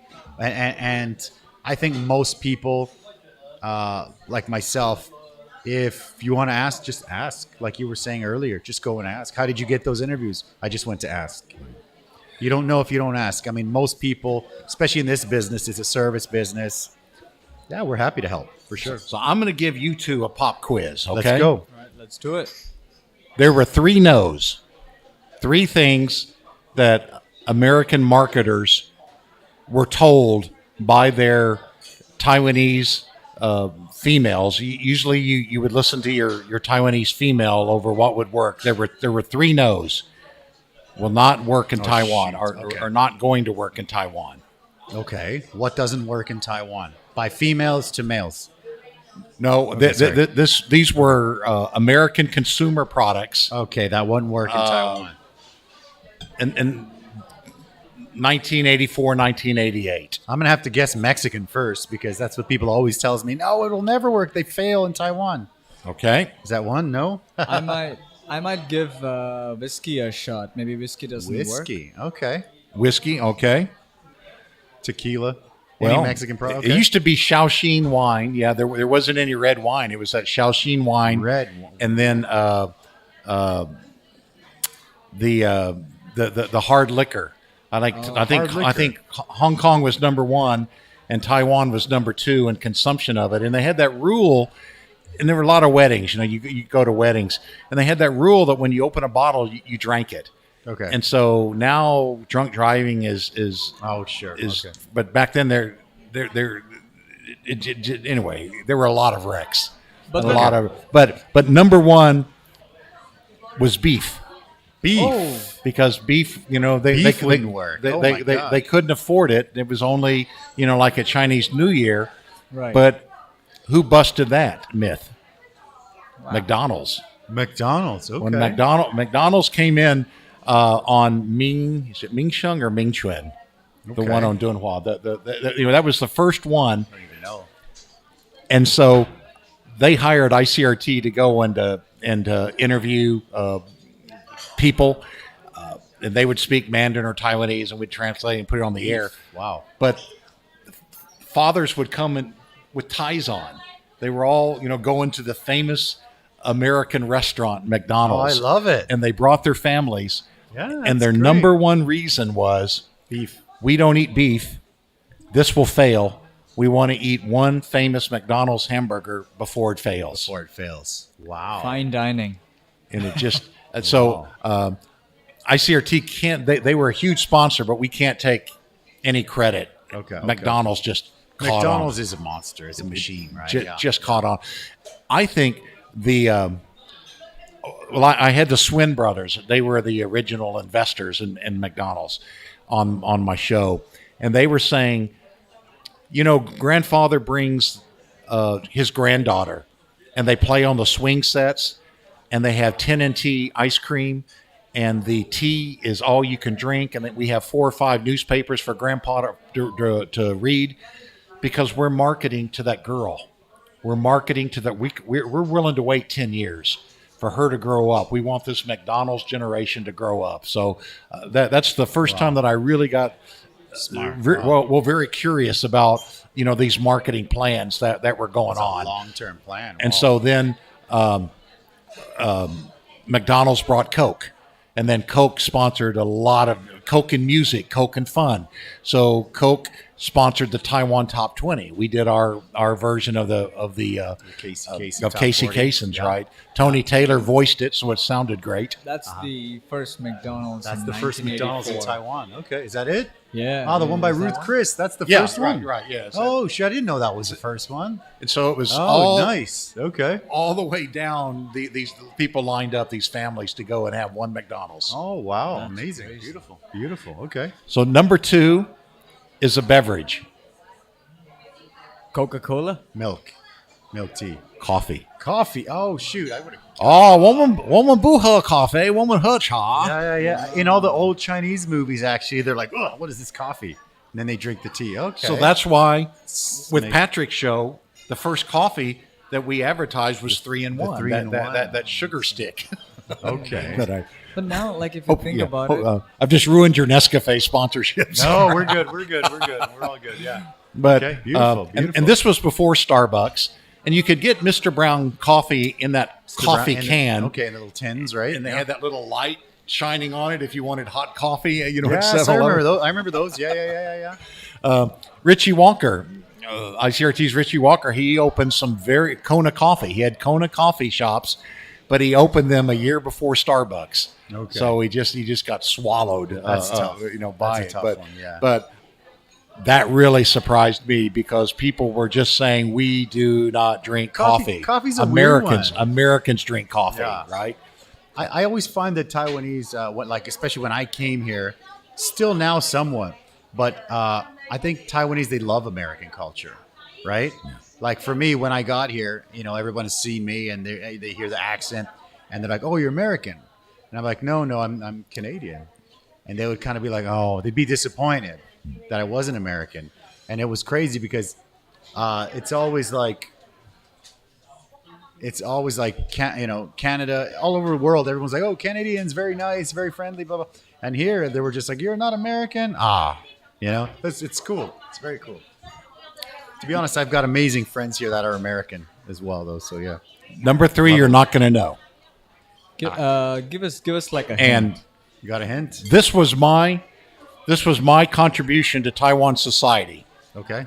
I found a guy who was trying to break this taboo, and I brought him into the station, and he became a huge sponsor. And then, so somewhere, Taiwanese started thinking that blue cheese was cheese, was the only type of cheese. Okay. Because there was the expression, 我们吃 cheese 就吐. We ate the Okay. cheese and then threw up. Yeah. And so, and that was just something that your mother passed on. And so you couldn't debate her. That's just is. We don't eat cheese. We are lactose intolerant. Yes. Okay. Yeah. That makes sense.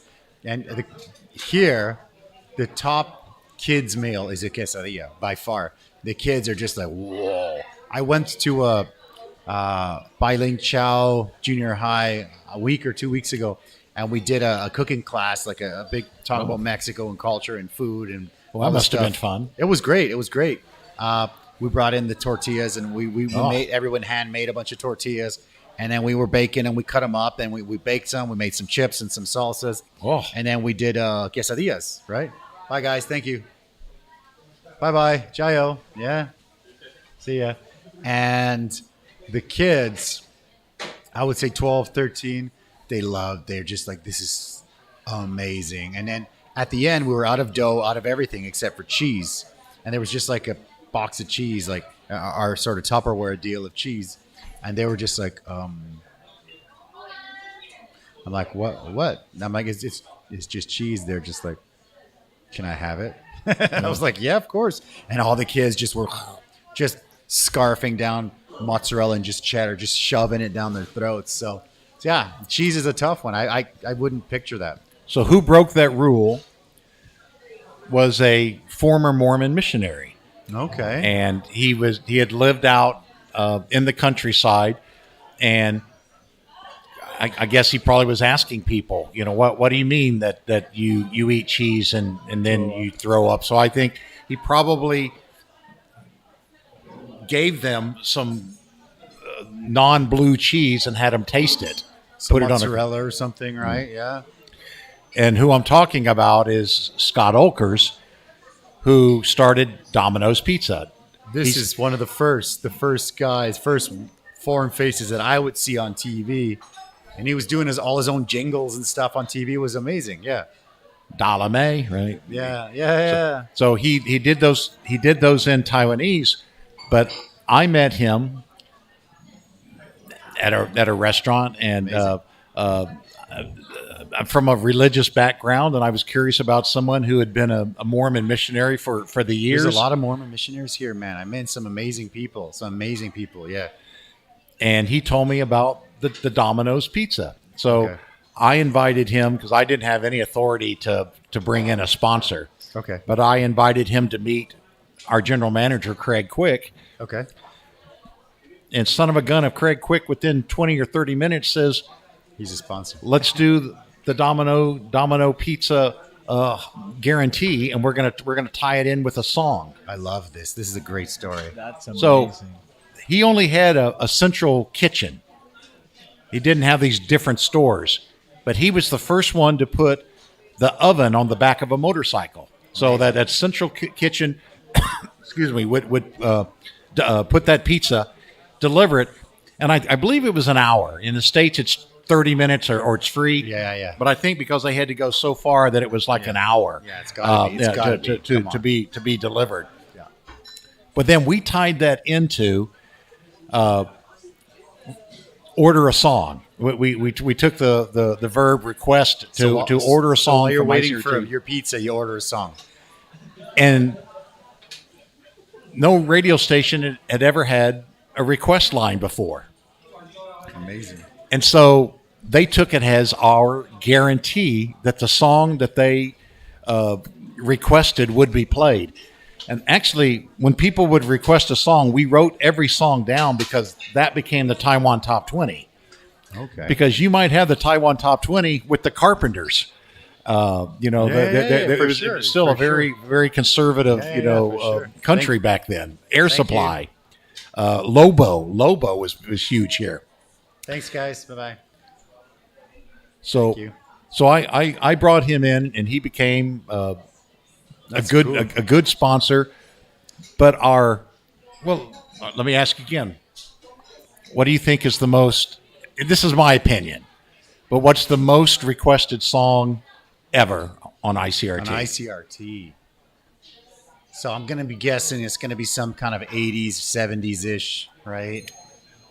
Because by the 90s, the audience wasn't there, right? Yeah. I would say, well, not just because of that, but because now when I put some of that old 80s music or 70s music on, people are like, yeah, you know what's a popular one that everybody loves? Even I have 20-year-old Indonesian kids that are here as students. Even they put this song on. I'm going to say Take My Breath Away from that Tom Cruise song. Dun, dun, dun, dun, dun. Oh. Top Gun. Psh, dun, dun. That's a great one. All right, now I'm going to do a story within a story. All right. Okay. You got a song? That was Berlin. Berlin, that's what it was. Yeah. Berlin, yeah. The Berlin head singer's name was Terry. Okay. Her best friend was Mary Valentine, who Mary Valentine was a nurse in Taiwan. Okay. And so Mary Valentine told her best friend, Terry, and so she came over here without the band, and she stayed about 3 weeks or so. But while she was here, they got nominated for the song. And so she was great. I mean, she would sit in during a newscast. We'd read a story and in entertainment news. It's Terry. I believe her name is Terry Nunn, N-U-N-N. Somebody Google that and see if I'm Terry right. Nunn, N-U-N-N. Terry Nunn. Okay. So I believe that's Terry right. Nunn. So we brought her in and we gave her a news story about the Grammys. And so she found out that she had won the Grammy for Take My Breath Away by reading it on ICRT. Is that her? Terry Nunn? Yeah, that's her. That's her. There you go. So Terry Nunn. So Terry Nunn read the announcement of herself winning an award that she didn't know She goes, about. oh my God. And so that's then we all came in and, Yay. our Taiwanese female ladies were really nice ladies and very emotional and affectionate. So Okay. they all came in clapping and Beautiful. Almost like a birthday party to congratulate her. So that's a great. moment. But Well, that's a great song, man. That's what I figure, whenever that song comes on, even my wife will be like, oh, I used to roller skate to that song in the roller park and whatever. My dad would play it on the car when we drive into the country or whatever. Yeah. So I'm guessing that's not it. That's not the number one song. it was a Close. song that you heard on the radio, and it's also a song. Now the Taiwan Musicians Union has kicked out all of the Filipino bands. And that's why it's so hard now for the American guys to form to play in public, because you have to have a license, and they were trying to protect the Taiwan bands. But you would hear this song over and over and over in a place that had music, and it's Hotel California. Six minutes and 32 seconds. Yeah, that's a long song. So you tie that in with Taiwanese said, hey, Rick, I want to hear Hotel California. And I say, oh, I just played it 2 minutes ago. He goes, I know, I like it. Play it again. Because they didn't have that concept of a format. Yeah, you can't play the same song 5 times in an hour. Yeah.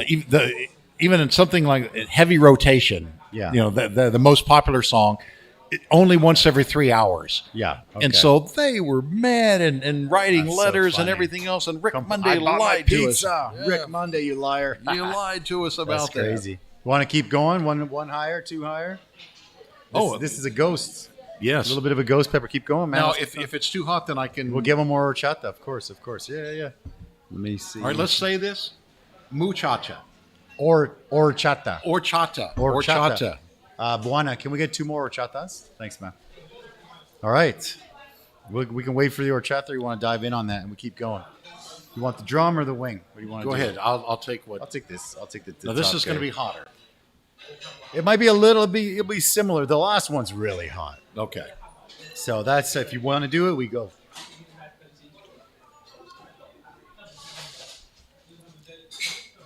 This sauce is actually made by Empress Hot Sauces. We have the Empress button on there, yeah. Empress is one of the Dave sponsors Silver. for the show. Yes. How familiar to see me eating, right? This is another small local hot sauce company that we work with. We make a lot of our sauces, but a couple of our sauces we get from Empress Hot Sauce, including this one, the ghost pepper. That's one of my favorites. It's probably my favorite one that they make. It's perfect. Always a pleasure to have it. Right I've gained 120 pounds since I've been in Taiwan. Really? Okay. Because I came here, in the military, so a lot of push-ups and eating, and I didn't particularly like Korean food. Really? Okay. That was around the military base, anyways. So I was 188 pounds. Okay. I came here about that weight as well, 185. I'm 2 now. So I'm more than that now. Let's quickly rapid through those images. You just tell us what's up. So I got some pictures loaded up. We've already done this one, right? So let's skip this one. That was Bill. Yeah. Okay. And that was. It's okay. It's all right. Okay. That was. We got quite a bit of publicity. That was a magazine cover or a magazine story about us. 帮我放中间，谢谢。All right, let's try the next one. There we go. We were talking a little bit about That's that the one boy already. band look. The boy band. Look, All right, so let me go. Tony Taylor looks fantastic. That's Tom Ewing, Patrick Steele, Yeah. Dana. What was her name? Dana Roberts, Dana Morgan, Rick Monday, and Tony Taylor. I've got a question from Dave Silver. Why doesn't Rick like to go to shop at Costco alone? He's like, next. Have I said this? That's so Do I, hilarious. have I made that into a joke, Dave? Why That's don't I funny. like to? Well, let's go to the next one. Yeah. So that was at a. Bill and I were the head judges at a Rotary Club English speech contest, Okay. and I think that's the last time that Bill got sick. After that, he died of leukemia. Okay. But that was just. That's kind of my favorite photo because that was the last kind of time we were really happy You guys together. are looking happy, man. Looking happy. Ooh, I love that.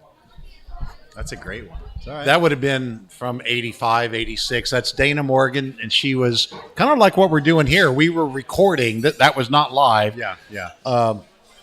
I had my first sponsored show called the FM station New Music Hour. Okay.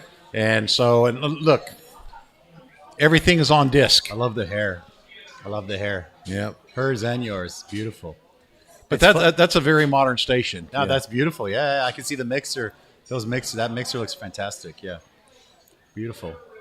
Okay. And Ooh, happy birthday to somebody. to the right-hand side, that was Cliff Richards. Okay. Yeah. The British singer's name is Cliff Richard, and so he just added an S, Cliff Richards, and then that's me to the left, kind of my head sticking in between those two ladies. Okay. But he also died of leukemia. Really? Oh, shit. We had Okay.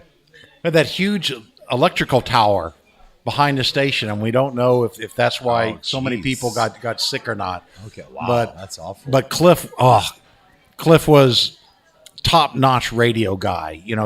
And so he drew in an audience, and he was funny, and but he was just so kind to everybody. He taught me so much important. about radio. That's and beautiful. so I like that photo because it kind of shows it was his birthday and we surprised him. And just because we really cared about one another. Beautiful. That's the way it should be. Yeah. Beautiful. I love it. Wow, that's a great one. So this was the Ron guy. Stewart looks like Booker T, man. I love it. Yeah, that love was it.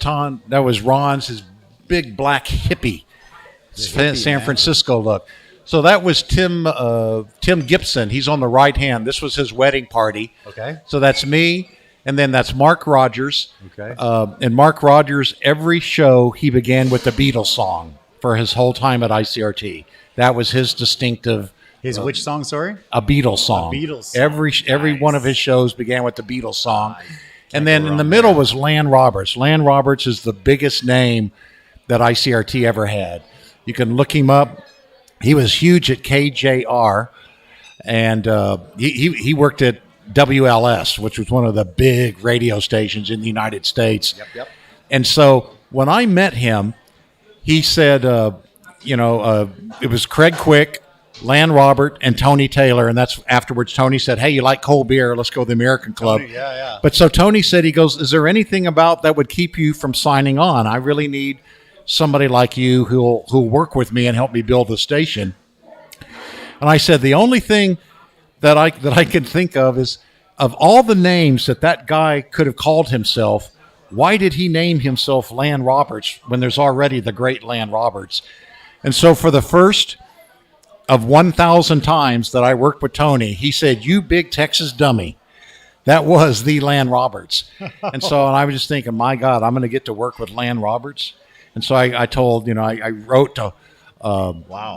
there was no email, so it was like, postage, letters Post-it notes. to guys that I had been in radio with and said, I'm working with Lan Roberts from WLS and KJR Seattle. Unbelievable. And everybody just said, wow, that's it. Beautiful. Then Ron there in the middle, you could just see how shy he was. Yeah. Tony looking a bit more like he's looking now, Tony. And then that was a nice night. Yeah. Beauty. We were all happy for Tim's wedding. That was just, I wrote a screenplay about Lan and David Wong that I'm trying to get somebody to, in the United States. I think it's a good buddy flick and it doesn't cost a lot to make because most of the setting is in the radio station. You don't need it. There's no special effects. There's no explosions. So it won a screenplay award from the Taiwan government, but they put in money into publicity after somebody else has paid for the movie. Okay. But I just like Lan and David Wong were completely opposites, but together they were it was a good friendship because Lan had come over as an alcoholic. He had been divorced, and David kind of got him to trust himself. Gotcha. To like himself off air. Very cool. And there's the golden bell, yeah? Yeah, there, and I had that. I don't know why I had that thing on my chin, but I was going to say that's the only picture I found of you with sort of I don't know, what is it, the half goatee? I don't know what it's called. It's just I don't know. that thing on your chin. Yeah. What? I don't know. Yeah. That's all the pictures. Beautiful. Thanks, man. Appreciate it. Yeah. It's nice to see the picture. I didn't want to show them all to you so that you could get that unique, like, oh, that picture. Yeah. That's cool. So what changes do you think that the COVID is going to have on it? And let's, because we're at a time when cases are ramping up again and things might shut again. What changes is that going to have on Taiwan society? Well, one thing that's strange is I've got a little girl, right? And we were watching a movie. I don't know. We watch a lot of movies. And whenever, not so much now, but sort of during the whole COVID thing, whenever we watch a movie and people are outside, the first thing she would say as a little kid, she would say, no one's wearing a mask. And I'm like, it's a movie. This movie's this is Back to the Future from 1985, There's no one needs to wear masks. And she's like, I think you're going to get sick. So it's kind of it's definitely impacted children, I think, a lot. I think adults, with the vaccines and all that's one thing. Kids are not vaccinated. That's another thing. But I think, I believe that Taiwan has reached around 80% double vaccinated. And when they locked us down, I'm triple triple. vaccinated. There you go. Yes, I think that's about 50% triple, 80% double. And I believe last summer when they did the soft lockdown, a restaurant got smashed. Everyone's business got smashed, mostly except for online businesses. We were down to about 50% business wise. We had to adapt, and we did okay, but. It's definitely tough, but at that time the vaccine rate was like 0. It was like maybe 5%, So they were just saying we're gonna not from not wanting to be vaccinated. Yeah, just, there was Taiwan, just no vaccines. Taiwan Yeah. doesn't produce a domestic no vaccine. Exactly. So they said, we'll we got to get everyone vaccinated, and then Taiwan, the government's amazing, unable to sort of crack it all down. And they did. They got it back down to 0, which was unbelievable, which is probably not – no one thought it was possible. Right. But then it gets to the point where you're affecting everyone's business and traveling, and, people don't want to come here anymore because the rest of the world opened up. So you start to affect that. And now we're at 80% double vax. I don't think they'll shut it down again. But I did read that some schools are starting to shut down because kids are not vaccinated, and it's got into the schools. So as a restaurant, when we shut down, it was really rough. That was only 3-4 months. I can't imagine Canada, the US, where it was like a year and a half. I mean, if you close this business for a year and a half, and I've got all my staff and we're closing. We're out of business. I think most businesses would just go out of business. So yeah. And unfortunately, we were talking about the Taiwan ID thing earlier. Me being a foreigner, I didn't get any of the perks, any of the stimulus things for the business. It is what it is, but now I think they won't shut it down again. I hope, obviously. I think they might do the schools. I think they might shut the schools for 1 or 2 weeks. To be honest, I love having my kid around with me all the time. So when they shut the schools down, she's just with me like before she went to school. It was great. I love it. And we actually have a little studio I'm putting together. I'll bring you by the house sometime. We have a little studio I'm putting together back there piece by piece. And that's what my daughter used for her online school. So she had this like little like 4K 27-inch monitor, and then this big like dual TV monitor, and then this headphone, and then like, the mic arm, and her headphones on. And she was just like, she streams video games because I have all the gear already. So she just used that to homeschool, and she'd be like doing her school work on one monitor, playing a video game on the other monitor. And she's like, this is way better than school. So she would love it. I love having her around. But yeah, obviously it's not a permanent solution. All right, Dave, why won't I go to Costco alone? Okay, Dave, why won't you go to Costco alone? It's got something to do with the hot dogs. Those hot dogs. I invented the term Costco dating.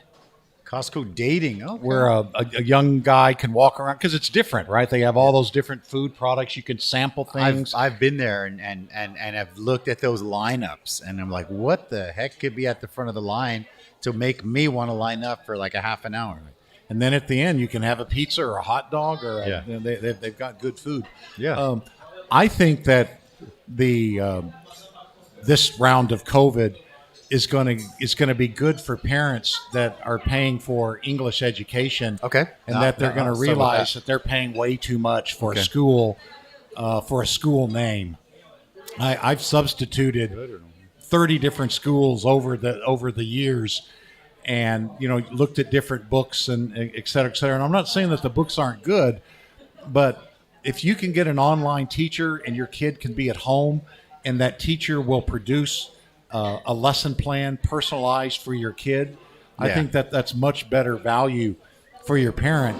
Yeah. And then I was thinking though, but what about the parents that use English schools as childcare? Yeah. So they're going to have to staying open. But man, the government, I think you guys can remember when they were pushing kindergarten to teach English and Japanese. to kids, right? Remember, and we kept thinking, oh, how much can a brain absorb? How much can a brain absorb?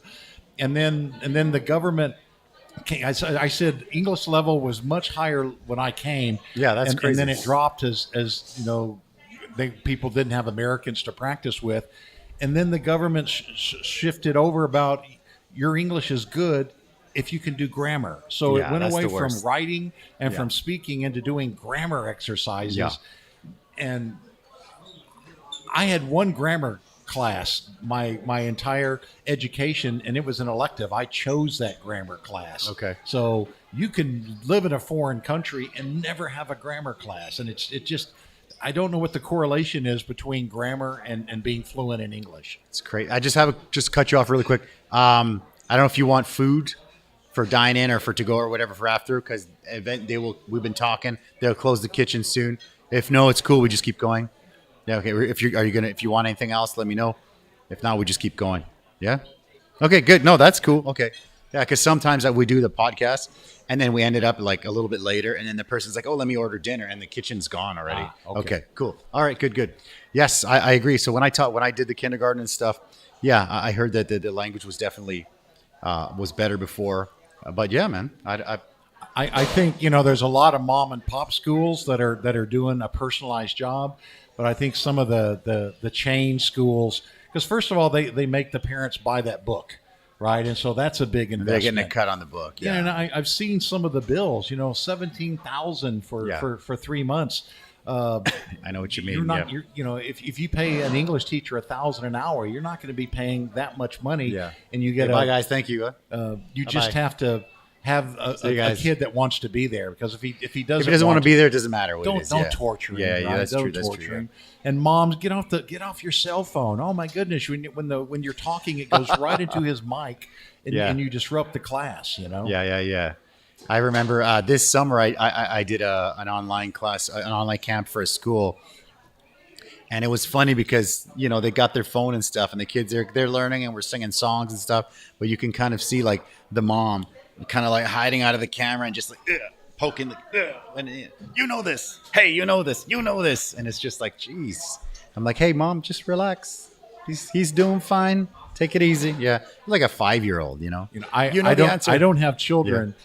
So I kind of get really close to some of my the kids that you teach. I agree. Boy, I love that 9, 10, and 11-year-old range with a good kids. Age. Yeah, just can be Uncle Rick and talk with them and say, no, that's not quite Thanks, right. Man. Take care, buddy. Let's look at it again. Let's go. Don't ever scold them. I try to tell the parents. Yeah. Look, I made mistakes. I said something wrong. My mom corrected me. Okay. And I said that's what I'm trying to do. So don't punish him. Just take it easy. He's a kid. Relax. So we have my girl and my wife's Taiwanese. So sometimes we also have not the argument, but the debate on, what's better. But I wouldn't say one is better, but. Like for me, I wasn't great at school, so I just kind of like coasted by, which is I'm not recommending that. Whereas my wife was the other extreme, who's like always a top 3 in the class, and how they rank the kids in school. They're like, oh, this kid's number 1. So my wife was always ranked, and it was weird. It was a weird thing for me. I was like, I think last year one of my 9-year-olds told me, he goes, Chinese is hard for me too. Yeah. He goes, I have, homework I have homework with it every night. And it's just, it's not that easy then to have this, grammar sheet to have to work on. Exactly. So we got Dave. Dave is saying, because people always want to look and check into your cart, what's this dude buying? Oh, that's right. Okay. You told me used to make you shy. That's what he's saying. Because, all right. People would look into your shopping cart. Or they'd sit there and go, how big is your family? Yeah. So funny. What do you think? You want to do the last one? Yeah. Let's go. All right. This one's hot. I'm going to need this, right? Yeah. I got an extra here too as well if you need it. Yeah. So thank you guys for listening. Yes. We'll do this last one. We're almost done. But keep going. Whatever you want to do, bro. You want to take the top? That looks like it's got most of the sauce on it. Yeah, I think you take the top. Okay. I'm a lucky guy. I'm going to wipe that on yours, though. There you go. Perfect. So this is called what? This is a sauce that we make. It's made with Carolina Reaper, though. Okay. It's very spicy. But if we're going to order it here, how do we eat it? Not that many people order it because after they have one, they're like, holy shit, this is too much. Yeah. Let me take a bite. Just tell them Carolina Reaper. This should be it. Yeah. No.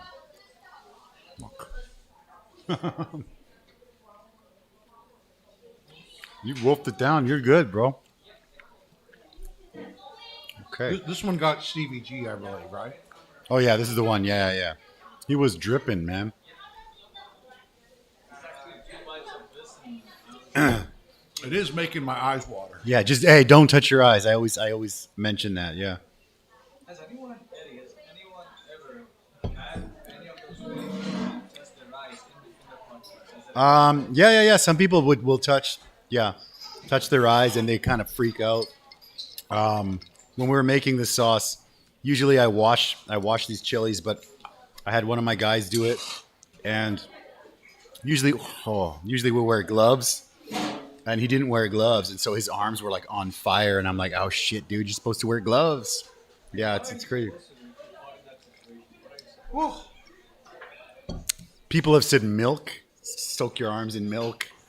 I don't know, man. I just iced my arms, and I tried to go to sleep. You know, when I got home, I just iced my arms and kept waking up every 30 minutes. I did it a couple times. It's pretty hot, yeah. Oh, my tongue. There you go, bro. Oh, That's it. there must be a health benefit. Yeah, there has to be. Also, we do have to recognize Rick is the first one who's gotten that glass sauce down. Yes, that's I'm from right, yeah. Texas. I'm from Texas. You know, we had hot chili pepper eating contest, and we had that's hot. It's pretty hot, yeah. It's very hot. I would never eat more than one. I couldn't eat. Yeah, I couldn't. That's why I tell people we have like a 3 and 3 and maybe 3 of the last one and 3 of the maybe one in the middle, and that's it. Sometimes people are like, I want 6. My something favorite like that. was the second one, the Chipotle. Shit, that's hot today. I would never just eat wings. Yeah. I would have some tacos and Yeah. some so I just think that the Chipotle could go with different people. Yeah, you know, I've never dated a Taiwanese woman who didn't gain a lot of weight. There you go. And I don't eat a lot of dessert. You know, I don't drink alcohol that much. I mean, in the summertime you got to have a cold beer. Yeah, you gotta have a cold. once in a while, but I just eat big portions. Gotcha. You know, Gotcha. because the food here today. tastes damn good. Yeah.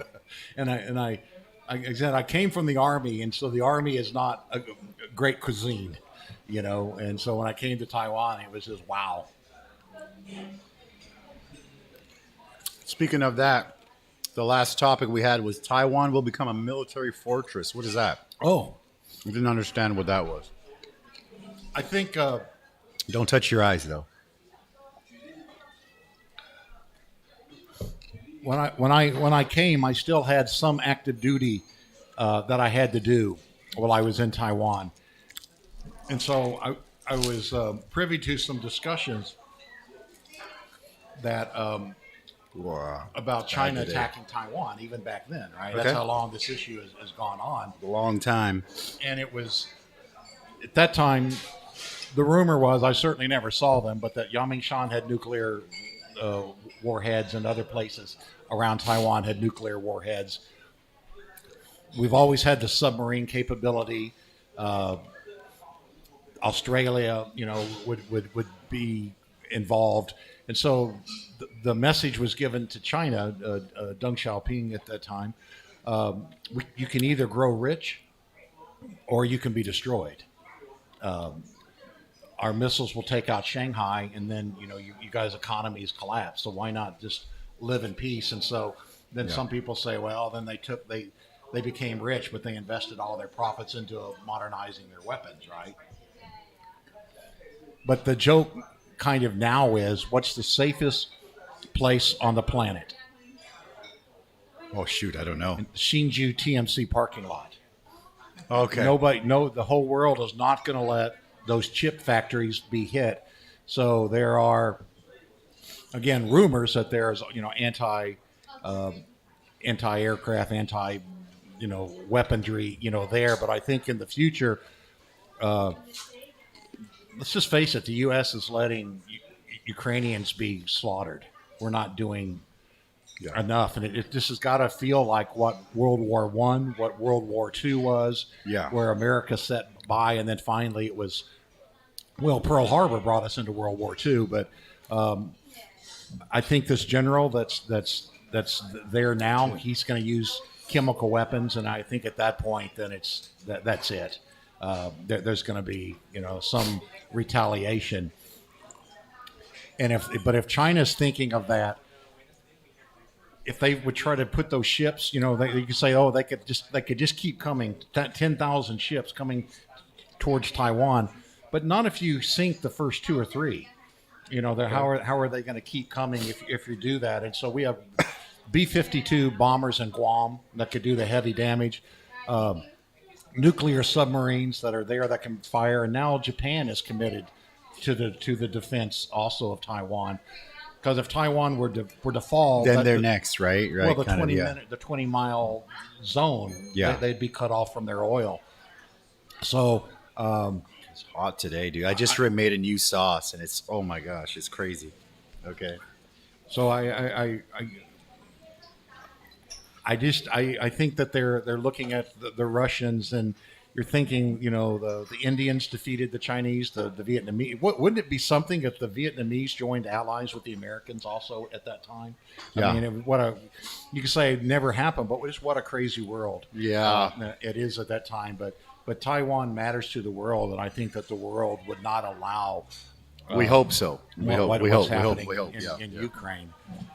Yeah.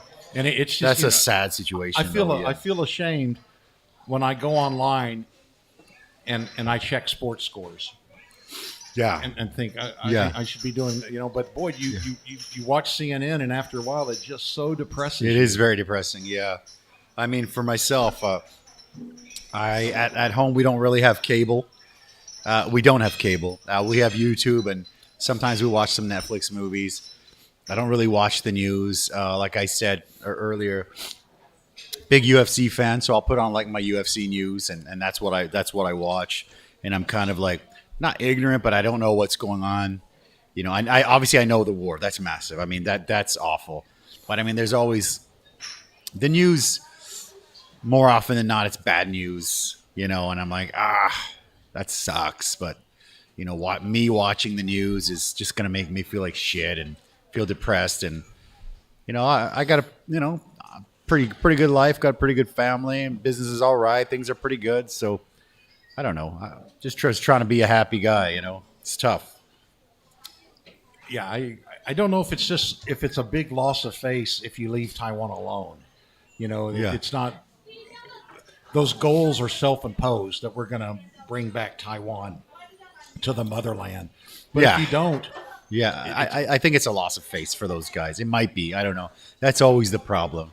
The loss of face, Well, then you look at the war. I mean, again, I don't watch that much about it, but it seems like Russia figured it'd be easy, and it's not been, right? So, yeah. But I don't know much about it, so I don't want to say too much about it. Yeah. So my prediction is, and I have no insight, it's just my prediction, is that the U.S. will send over more and more anti-aircraft, and so Taiwan would be like a fortress. Okay. And at some point, one of those airplanes from China that's flying overhead, it's going to be shot at. Okay. And I think that's when Taiwan's saying we're ready. Okay. If you try to come at us, we're watch out. I've heard people that know a lot more about the military says, well, they're not going to go on Taiwan proper first. They'll take Jinmen first. That's what I've heard. I've heard that. They'll take Matsu first, and then the little islands and set up camp there. And set up, and then they'll just be inching closer and closer. And I don't know what the U.S. would, Eisenhower, of course, when China was shelling Matsu, he sent over the American fleet. Okay. In 1954. So I don't know what that step would be, but Gotcha. Leave Taiwan alone, and the world will just continue to grow. I hate to. Yeah, I agree 100%. I just hate the whole Ukraine situation. But yeah, definitely. I mean, I was chatting with my wife about it, and she saw some news. She's like, it's really bad in the Ukraine. Women getting raped and stuff. And she's like, how is that possible? I said, it's war. That's what happens. It's not good. It's awful. Awful shit happens in war, right? So, yeah, keep Taiwan free, man. Free West Taiwan. Got a message that says hashtag Free West Taiwan. Okay. Yeah, man. So sorry to depress everybody. Yeah, no, it's like war. Yeah, but no, I appreciate you coming, man. We had a great chat. We can do it again sometime. We can do it more regular if you want. I think you got a great radio voice. Obviously, you're the man, right? The golden bell, the man over here. So what I can try to do is just nag Ron Stewart. He's already said let's do it. I at that time where I chatted with him, it was just like I had just this list of people. You might, but I got to get Ron. Ron's the man. I'm a Ron, huge fan, actually. For 90 minutes, you might just ask him one question. Yeah, it's possible. Hey, that's all right. That's all right. He goes into his monologue for 90 minutes. Yeah, so. I've also been a big fan of Ron as well. So that's pretty awesome, man. He's got the Bubba, if you're listening, come on. All right, we'll do it. We'll definitely do it. Thank you guys for checking out the show. You have anything you want to add before we cut it? Drink horchata. Come have a horchata. Yeah, come and have an horchata with us. Thank you, man. Rick Monday, brother. My pleasure. Thank you for having me here. Thank you guys for watching the show, and we'll see you guys next week. Bye-bye.